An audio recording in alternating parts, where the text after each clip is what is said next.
Bismillahirrahmanirrahim. Assalamualaikum warahmatullahi wabarakatuh.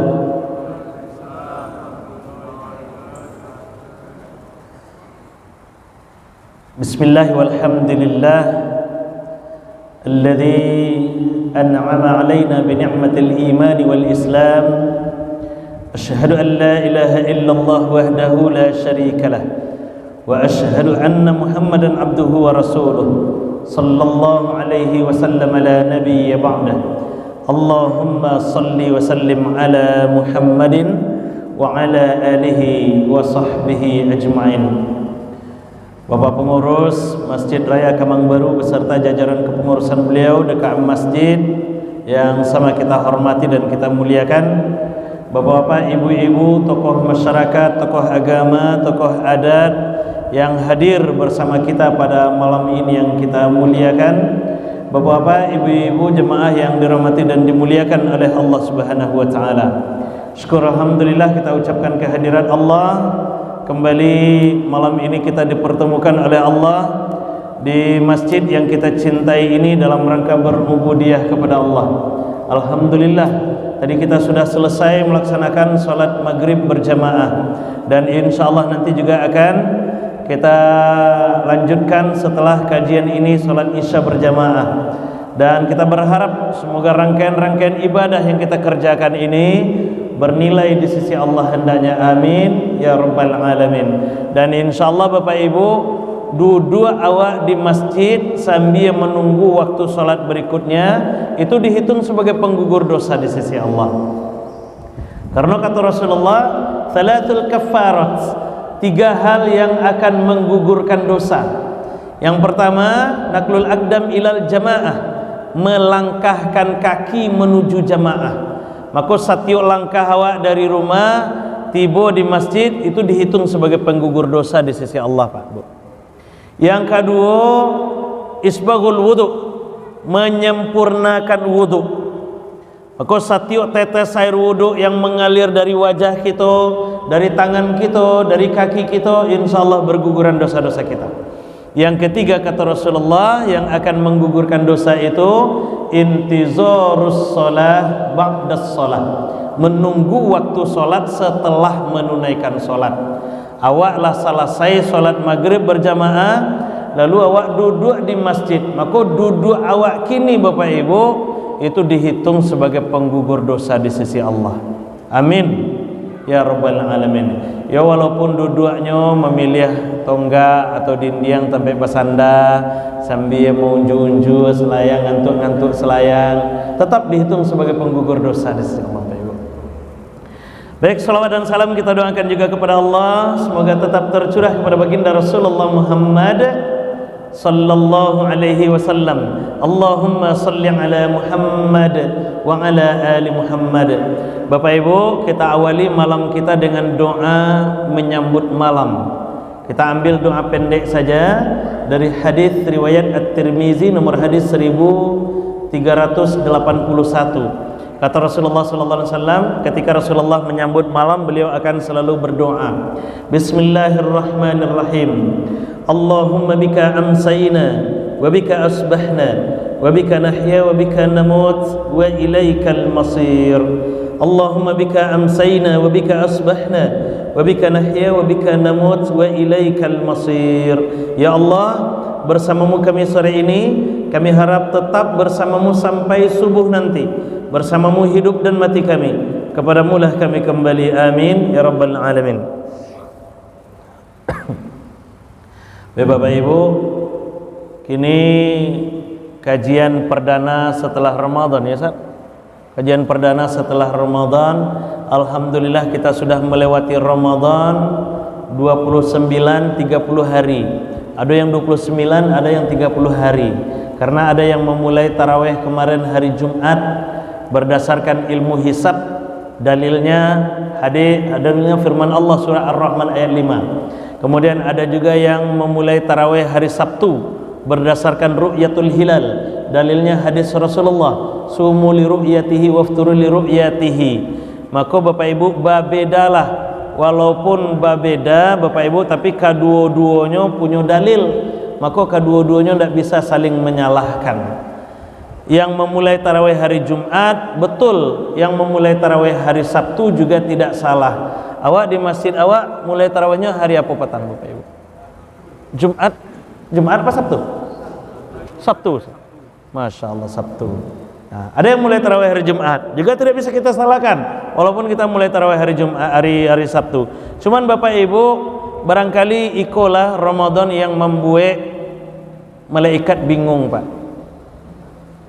Baku bingung malaikat Ustaz, karena SK dari Allah lah keluar. Apa SK-nya? Surat keputusan dari Allah Subhanahu wa taala tentang Lailatul Qadar. Mengingat, menimbang, memutuskan. Tapi jangan dibayang lo bentuk SK di kantor Pak. Menetapkan satu, bahwa Ramadan 1443 Hijriah kita akan tetap menurunkan Lailatul Qadar. Dua, pada malam Lailatul Qadar itu kita akan turun bersama-sama. Tanazzalul malaikatu warruh.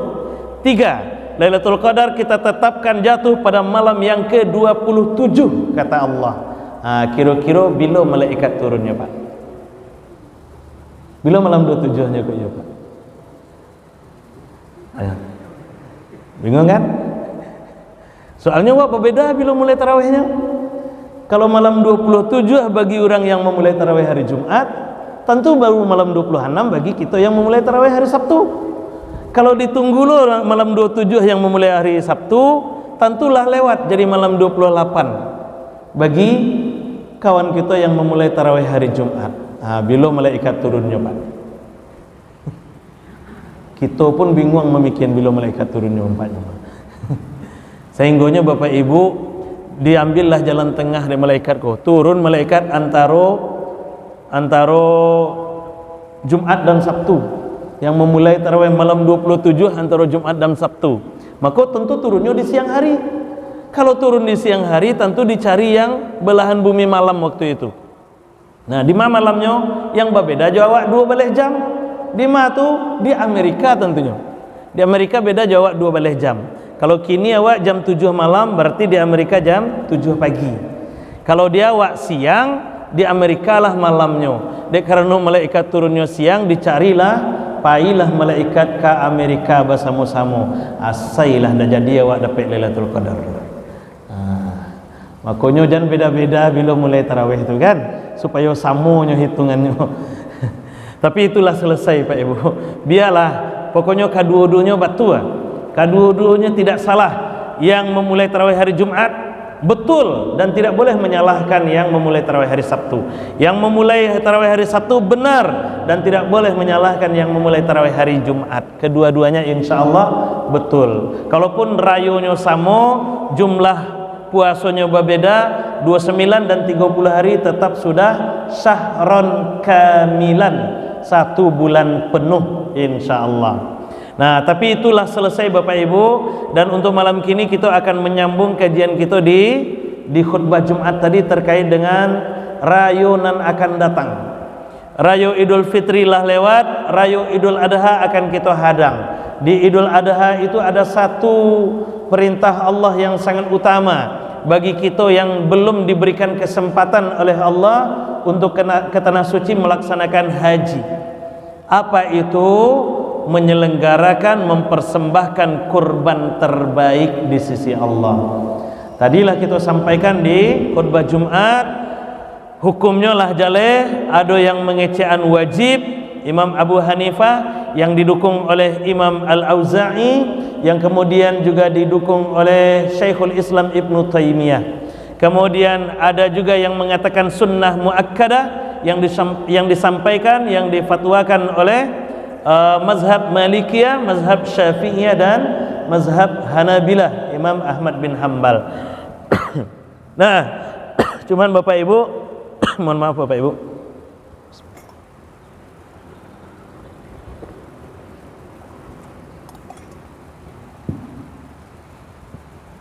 jadi tugas kita kini bukan mempermasalahkan wajib atau sunnah muakkadahnya. Tugas kita kini, kalau awak lah mampu untuk berkorban, segera berkorban. Kalau ulun mendaftar, segera mendaftar. Tadi yang mendengar baru 10 ya Ustaz? Baru 10 ya? Udah ada tambahannya? 10 paket peserta yang baru daftar. Ya, mudah-mudahan setelah ini insya Allah kita sama-sama mendaftar Bapak Ibu, dan kita akan persembahkan kurban terbaik di sisi Allah Subhanahu wa Ta'ala. Nah, yang penting Bapak Ibu, Kapadosia po beban wajib dan sunnah muakkadah itu dipikulkan. Tadi sekilas telah mau sampaikan. Pertama, kepada orang yang bertanggung jawab di dalam keluarga. Jadi kalau dalam keluarga itu ada kepala keluarga, si ayah, si suami, maka beliaulah yang seharusnya berkorban. Tu kurbannya cieknya Ustaz, ndak ciek. Kalau mampu tiga tulis. Kalau mampu lima daftar. Kalau mampu tujuh lapor ke pengurus, ke panitia. Ndak dibatasi. Rasulullah SAW minimal beliau berkorban 2 ekor kambing, dan bahkan beliau pernah berkorban 100 ekor onta Pak. Satu momen berkorban, beliau berkorban 100 ekor onta, dan kasaratuh-saratuhnya itu ateh namo Muhammad sallallahu alaihi wasallam. Iko kurban Muhammad 100 ekor onta. Luar biasa Pak Ibu. Jadi tidak ada dipilah-pilah. Iko kurban Aisyah, iko kurban Khadijah, iko kurban Fatimah, iko kurban Zainab, kurban Ruqayyah, kurban Ummu Kulsum, kurban Qasim, kurban Abdullah, kurban Ibrahim, dan seterusnya. Tidak. Hadza min Muhammad. Ini kurban Muhammad. Ini yang paling penting Bapak Ibu. Nah, tapi boleh juga tadi bilang, boleh juga kita mendaftarkan kalau seandainya kita memang ingin mendaftarkan seluruh anggota keluarga kita jadi peserta kurban. Monggo silakan, tidak ada masalah. Tidak ada masalah. Karena dalilnya ada tuh di hadis 1967 itu. Benar, hadis Muslim 1967 kata Rasulullah, Allahumma taqabbal kurbanan minni wa min ahli. Ya Allah, terimalah kurbanku dan kurban keluargaku. Hadis ini ditafsir, dijelaskan. Bahkan ada sambungannya, wa min ummati, dan kurban umatku. Hadis ini disampaikan, diinterpretasikan oleh Imam Syafi'i bahwa kurban itu tidak mesti kepada keluarga saja, tapi boleh setiap anggota keluarga itu didaftarkan jadi peserta kurban. Cuman Bapak Ibu, nah di sini rahasianya ternyata. Kenapa Rasul sallallahu alaihi wasallam kurban atas nama beliau? Karena diikat oleh doa tadi itu Pak. Kuncinya di doa tadi itu. Jadi mohon maaf ibu-ibu amu, jangan protes lo kalau seandainya tahun patang Allah Pak, tahun dulu apa lo, masuk yo tahun kini apa jo taruh, apakah Pak sih yang berkorban mah tu ambu mah kurban, kata ibu. Tidak, nggak bisa seperti itu, dan tidak perlu seperti itu. Kenapa? Walaupun pitih itu dari ibu misalnya, ya pitih dari kami Ustaz, kami yang Bakarajo Ustaz, tuh kami niolo mendaftar jadi peserta kurban, karena kurban itu kan bisa jadi kendaraan dek kami, kata ibu. Pak Ibu, ambo gambarkan, seandainya kita mampu berkorban 2, kita pilah-pilah, iko kurban apa, iko kurban ibu, misalnya nih, iko kurban apa, iko kurban ibu. Nah, kan kendaraan bisa Pak di padang mahsyar kurban kuah. Nah, yang ambo khawatirkannya Bapak Ibu, iyo kok lai samo kancang lari kendaraan kuah. Kok ndak samo kancang beko Pak?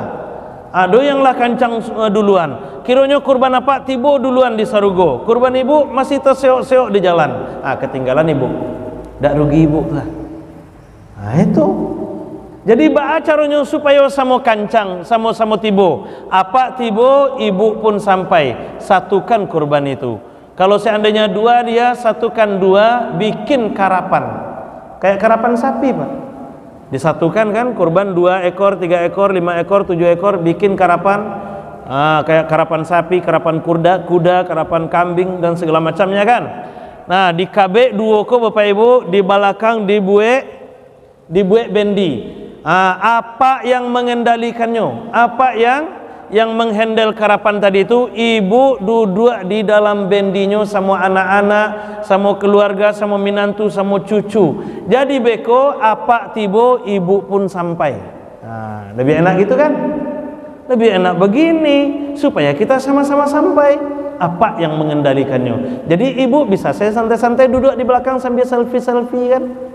Nah, gitu caranya. Artinya apa Bapak Ibu? Itulah yang dilakukan oleh Rasulullah. Makanya Bapak Ibu, ketika Rasulullah sallallahu alaihi wasallam berkorban, apa kata Rasulullah? Kurban yang pertama, Allahumma taqabbal qurbanan min Muhammad wa min ali Muhammad wa min ummati Muhammad. Atau dalam riwayat lain disebut hadza min Muhammad wa ummati wa ali Muhammad wa min ummati Muhammad. Ini kurban dari Muhammad, dari keluarga Muhammad, dari umat Muhammad. Maka yang dapat pahala di situ siapa Pak Ibu? Nabi Muhammad dapat pahala, keluarga beliau dapat pahala, istri, anak, menantu, kemudian orang tua, mertua, semuanya dapat pahala di sini. Kalimat wa ali Muhammad itu. Kemudian siapa lagi? Wa ummati Muhammad, umat Nabi Muhammad yang tidak mampu berkorban pun juga dapat bagian dari kurban Nabi Muhammad ini.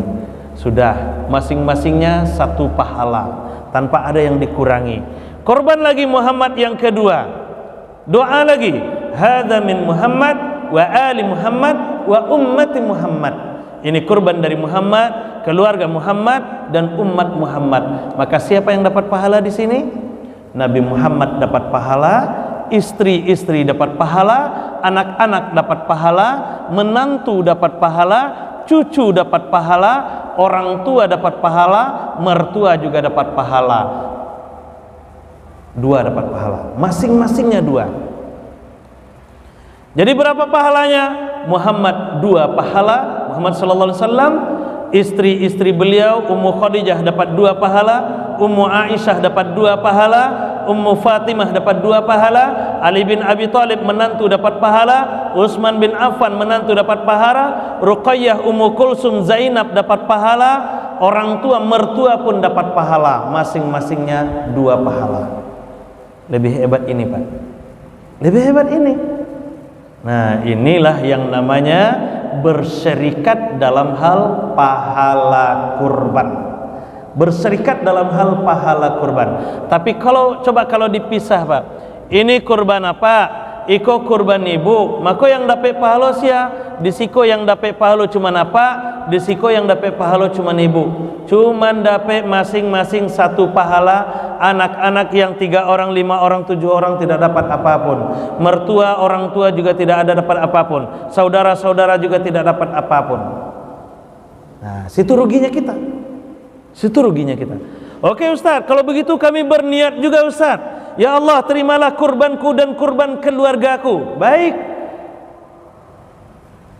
Apa berkorban? Atas nama apa? Ya Allah, terimalah kurbanmu dan kurban keluargamu. Maka yang dapat pahala di sini siapa? Apa dapat pahala?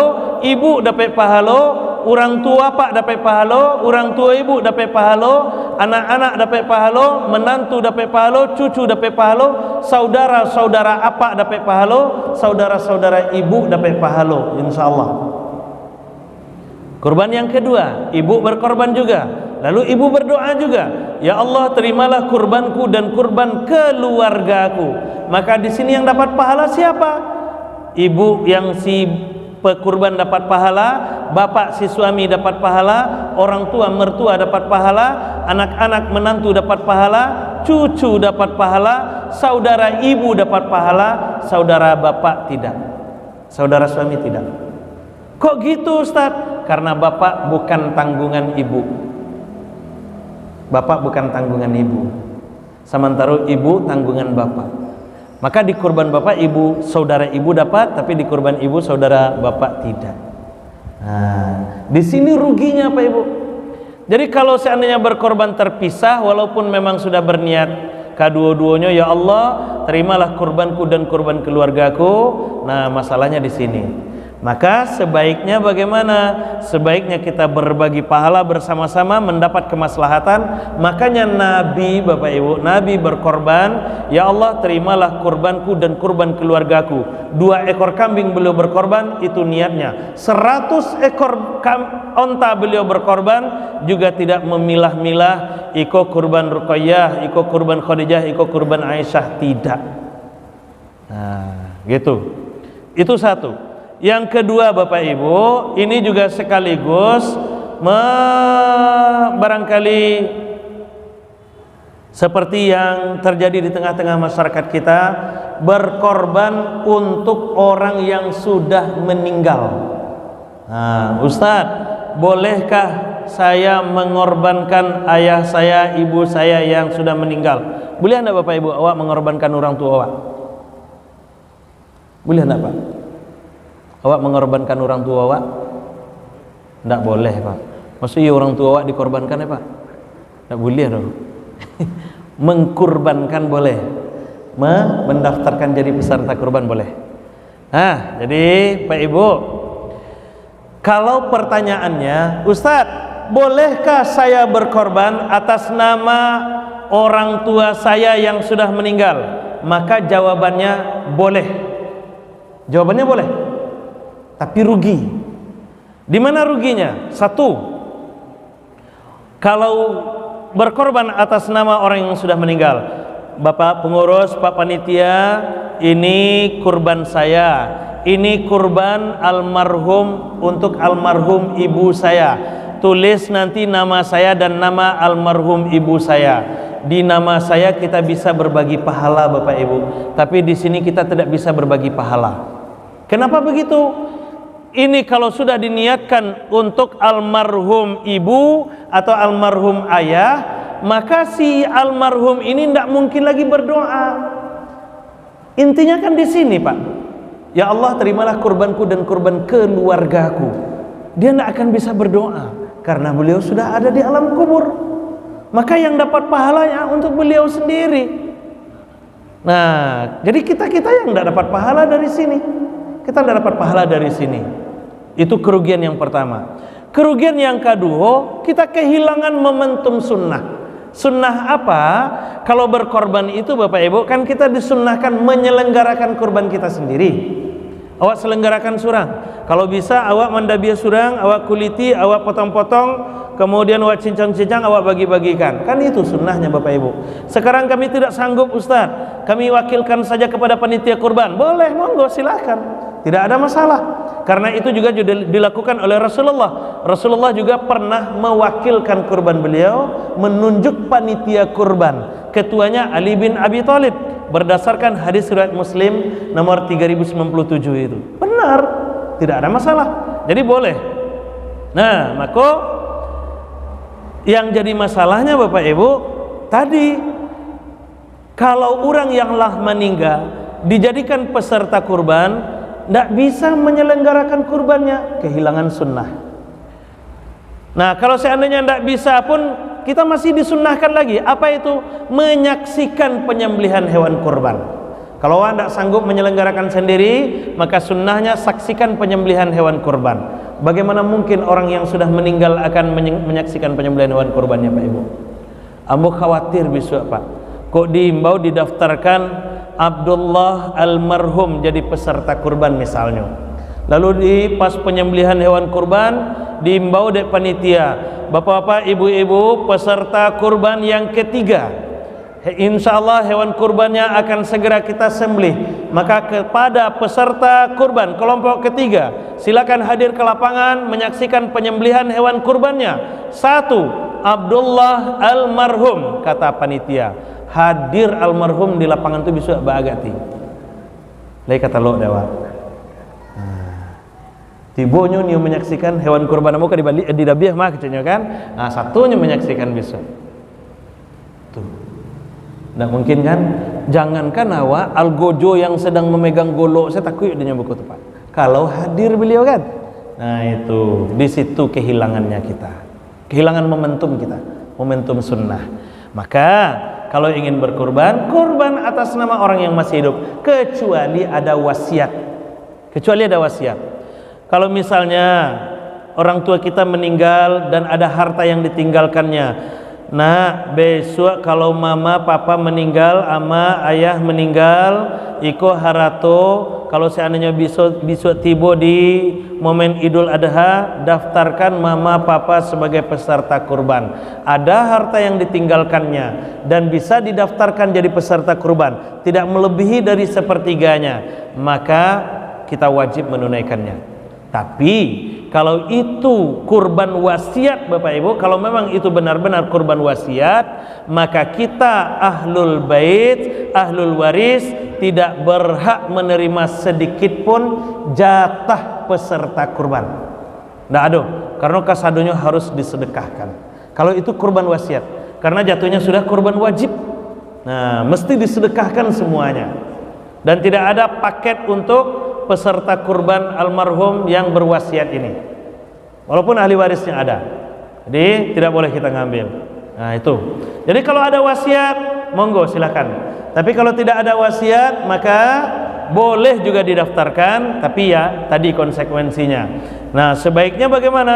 Sebaiknya kita sajalah yang mendaftar jadi peserta kurban, kita tambah kurban kita. Kalau memang kita mampunya misal 3, satu ini suami, satu lagi istri, satu lagi rencananya untuk almarhum, ya udah kembalikan lagi ke sini, daftarkan lagi atas nama anak yang masih hidup ini. Gitu caranya Bapak Ibu.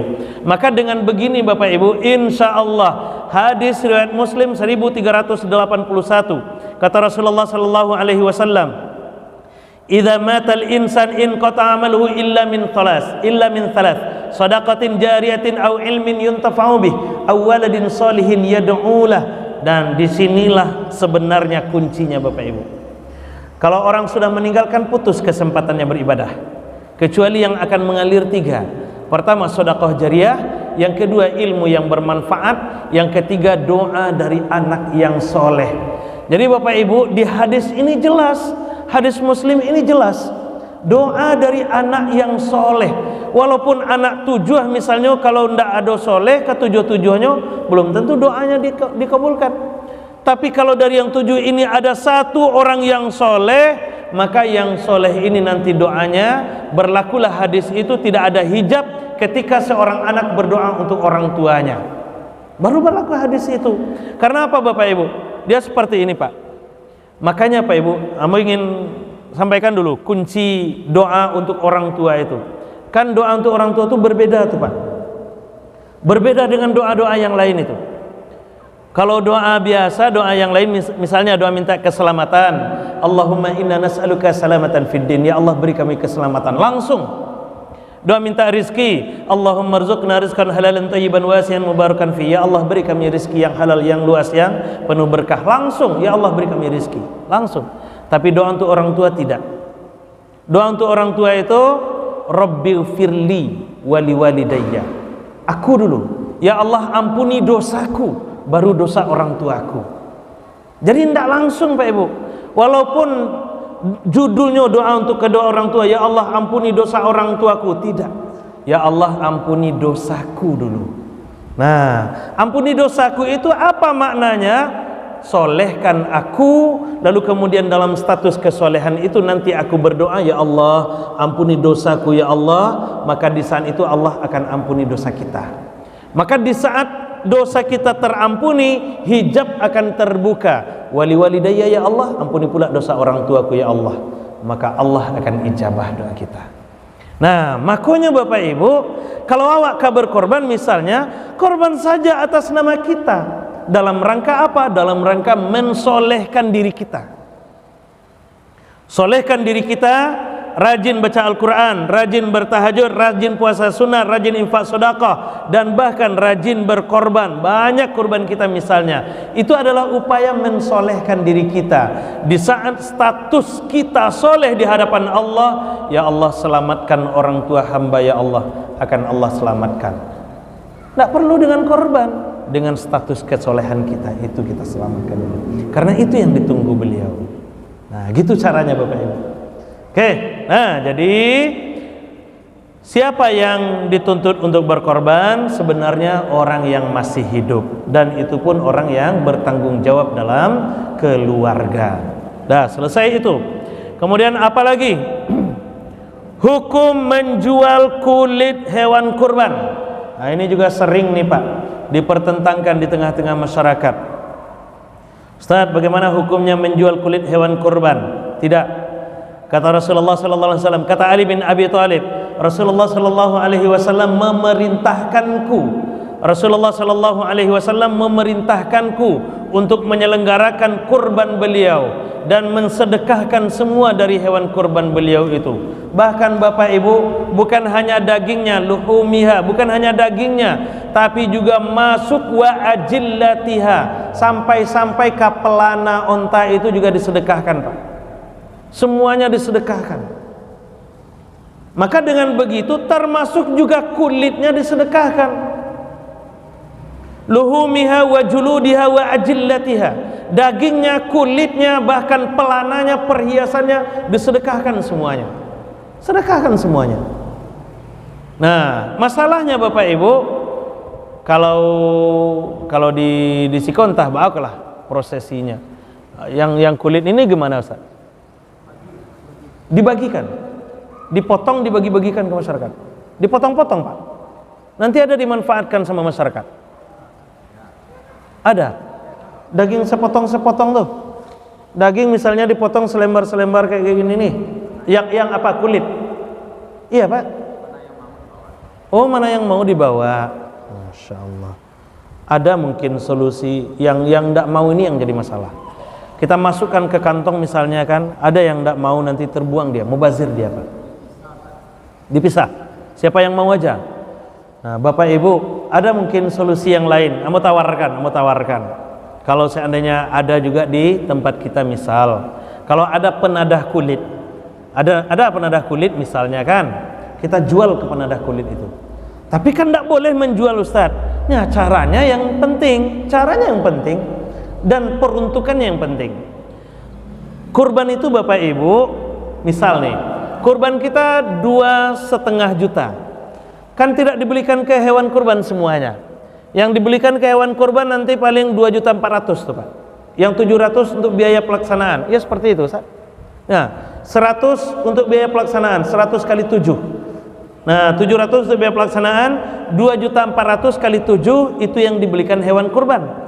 2 juta sampai ratui kali 7 berarti sampai baleh sampai kali 7 28, 6 baleh 8, 6 baleh juta 800 kan Pak. Awak bali hewan kurban 6 baleh juta 800. Karena iko 6 baleh juta 800 sikua. Iko yang awak bagi-bagikan Pak Bu.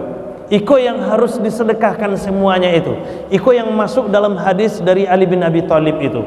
Nah, kalau di tempat lain yang jadi masalah itu Bapak Ibu, dikuliti, kulitnya dibuka, kemudian dagingnya dipotong-potong, dibagi-bagikan, kulitnya ini dijual, lalu kemudian dimasukkan ke dalam yang 700. Ini yang tidak boleh. Ini yang tidak boleh.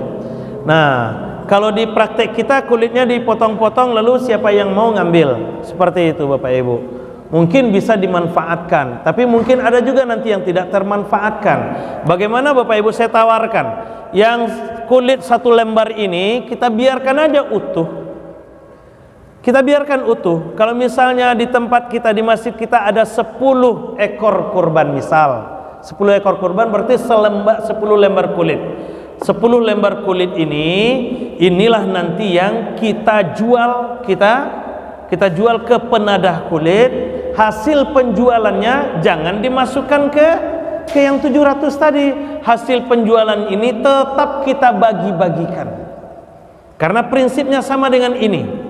Nah, di saat itu Bapak Ibu, kita bertindak sebagai wakil si penerima kulit. Kepada siapa kita bagikan? Kita carilah di lingkungan jamaah kita ini orang yang paling membutuhkan. Nah, mohon maaf, siapa yang paling membutuhkan menurut pandangan kita berikan ke dia. Untuk apa nanti hasil penjualan kulit ini dikasihkan ke dia? Untuk pembali bumbu. Kan lumayan tuh Pak. terbantu saudara kita, dan tidak terlanggar syariat insya Allah karena sudah terbagikan hewan kurban ini. Nah, begitu caranya Bapak Ibu. Dan tidak dibenarkan juga dijual lalu hasil penjualannya mesti dibagikan. Hasil penjualannya tidak boleh dipakai, mohon maaf, dipakai untuk pembangunan masjid, tidak. Karena pembangunan masjid sudah ada posnya sendiri. Pembangunan masjid sudah ada posnya sendiri.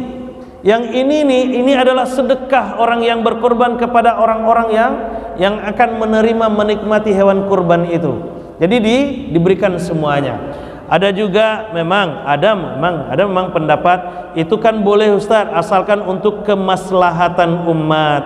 Benar, tapi kalau saya Bapak Ibu ada memang satu pendapat seperti itu, tapi kalau ambo lebih sepakat dan lebih kuat rasanya ini memang terbagikan, dan sehingga orang-orang yang membutuhkan, yang benar-benar membutuhkan itu lebih terbantu di saat kita merayakan Idul Kurban itu. Nah, begitu Bapak Ibu. Nah, oke, lanjut. Kemudian ujrah. Terakhir, ujrah mungkin. Upah bagi panitia kurban. Pak Ibu, kita kan pakai kupon ya Pak. Pakai kupon. Dagingnya itu dibagi-bagikan ke masyarakat lewat kupon. Enggak? Iya Pak? Lalu kemudian ada enggak kupon tersendiri atau kantong daging tersendiri untuk panitia kurban? Ada Pak. Ini yang jadi masalah barangkali. Ini yang jadi masalah. Kalau tidak hati-hati kita Bapak Ibu, dia akan jadi masalah. Tapi kalau memang kita benar-benar hati-hati, insya Allah tidak akan jadi masalah memang. Nah, caranya bagaimana? Gini Bapak Ibu, panitia kurban tidak berhak menerima ujrah dari kurban. Ini kita kembali lagi ke prinsip dari hadis dari Ali bin Abi Thalib tadi. Kata Ali bin Abi Thalib, kami diperintahkan oleh Rasulullah sallallahu alaihi wasallam untuk menyelenggarakan kurban beliau, dan kami disuruh untuk mensedekahkan semuanya disedekahkan. Lalu ada sahabat yang bertanya, wahai Ali, kamu kan panggil itu tukang daging, tukang cincang, tukang potong, tukang jagal dan segala macamnya, bagaimana kamu mengupah tukang daging, tukang cincang itu? Apa kata Ali? Nahnu nu'tihi min indina, kami ambil dari kantong kami sendiri, ini upahnya. Jadi bukan dari daging ini Pak, bukan dari 16.800.000 tadi. Kalau kita ingin memberikan dalam bentuk upah uang, maka ambilkan dari yang 700 tadi, karena itu bukan bagian dari kurban. Nah, kalau seandainya memang ingin kita berbagi daging, jangan ambilkan dari sini, mudah caranya. Caranya pertama gini, kita 701 ekor kan Pak, satu ekor kan ada kelebihan uang 700.000 tuh. Kalau ada korban kita 7 ekor kali 700, berarti kalau 10 ekor. Kalau ada korban kita 10 ekor, berarti pesertanya 70 orang. 70 orang kali 700. Ya Pak. Kita berapa ekor biasanya, Pak? Realnya 11. 10 ekor sajalah. Kalau ada 10 ekor Bapak Ibu, kurban awak 10 ekor, masing-masing 1 ekor itu ada dana 700. 10 kali 7, 7 juta. Nah, 7 juta inilah nanti yang kita manfaatkan. Awak balilah jawi ketek sikua.